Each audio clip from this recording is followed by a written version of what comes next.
এক নারীর টানে ঘর ছেড়েছেন আরেক নারী, দুজনেরই আছে স্বামী ও সন্তান, তবুও পালিয়ে এসে নিয়েছেন বাসা ভাড়া, থাকছেন একসঙ্গে। জানা গেছে ময়মনসিংহের তারাকান্দা উপজেলার মারুফা মুন্সিগঞ্জ সদর উপজেলার রামাগাঁওয়ের বাসিন্দা স্বপ্নার প্রেমে ছেড়েছেন স্বামীর ঘর। ফেসবুক ও টিকটকের মাধ্যমে মারুফা ও স্বপ্নার পরিচয় হয়। এরপর দীর্ঘদিন যোগাযোগ হয় হোয়াটসঅ্যাপে, গড়ে ওঠে প্রেমের সম্পর্ক। গত 24 মে রত্না ও স্বপ্না গাজীপুর জেলার শ্রীপুর উপজেলার মাওনা উত্তরপাড়া এলাকার বাসিন্দা রফিক মিয়ার বাড়িতে বাসা ভাড়া নেন। এরপর থেকেই সেখানে একসঙ্গে বসবাস করছেন এই দুই নারী। জানা যায় 4 মাস আগে হঠাৎ একসঙ্গে পালিয়েছিলেন এই দুই নারী। মারুফার একটি সন্তান রয়েছে এবং স্বপ্না 3 সন্তানের জননী।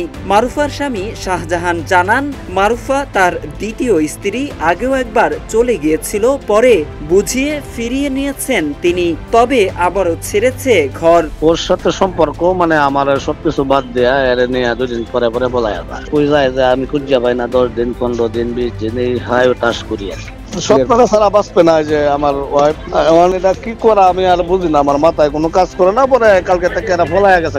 তবে মারুফা ও স্বপ্না জানান পরিবার মানেনি তাদের প্রেমের সম্পর্ক, তাই নিরুপায় হয়ে পালিয়ে এসেছেন তারা জানান বাঁচলে একসঙ্গে বাঁচবেন, মরলেও একসঙ্গে মরবেন। যেরকম একটা পুরুষ মানে মহিলার প্রতি আসক্ত থেকে মহিলাকে বিয়ে করার জন্য যেরকম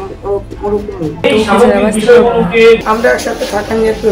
বাড়ির মালিক রফিক মিয়া ও তার স্ত্রী জানান, বাসা ভাড়া নেওয়ার পর এই দুই নারীর কর্মকাণ্ডে সন্দেহ সৃষ্টি হলে তারা দুজন নারী কিনা তা যাচাই করেন। পরে তাদেরকে বাড়ি থেকে বের করে দেওয়া হয় বলে জানান তারা। যে পুরুষের বউ তার একটা সন্তান আছে, সেও এই জায়গায় আসছিল, তার নেওয়ার জন্য গেছে।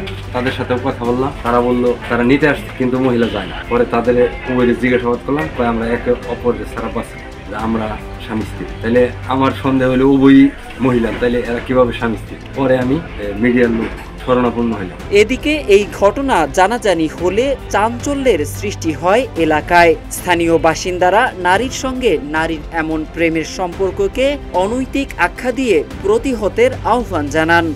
মেয়ে যে তারা সম্পর্ক, স্বামী স্ত্রীর সম্পর্ক যে তারা কিভাবে হয়, এই নিয়ে আমার এই বয়সে 70-80 বছর বয়স হয়ে গেছে, এই নাই এই অনেক নয়। এখন একটা মেয়ের ছাড়া বান্ধবী লেগে দেখা যায়, আগে আমরা বুঝতে পারি নাই, পরে আমরা অবশ্য বুঝছি যে সন্দেহজনক বিষয় এরকম একটা মেয়েকে কিভাবে নিয়ে আসতে পারে। এই অবস্থা এটার একটা শাস্তি হওয়া দরকার।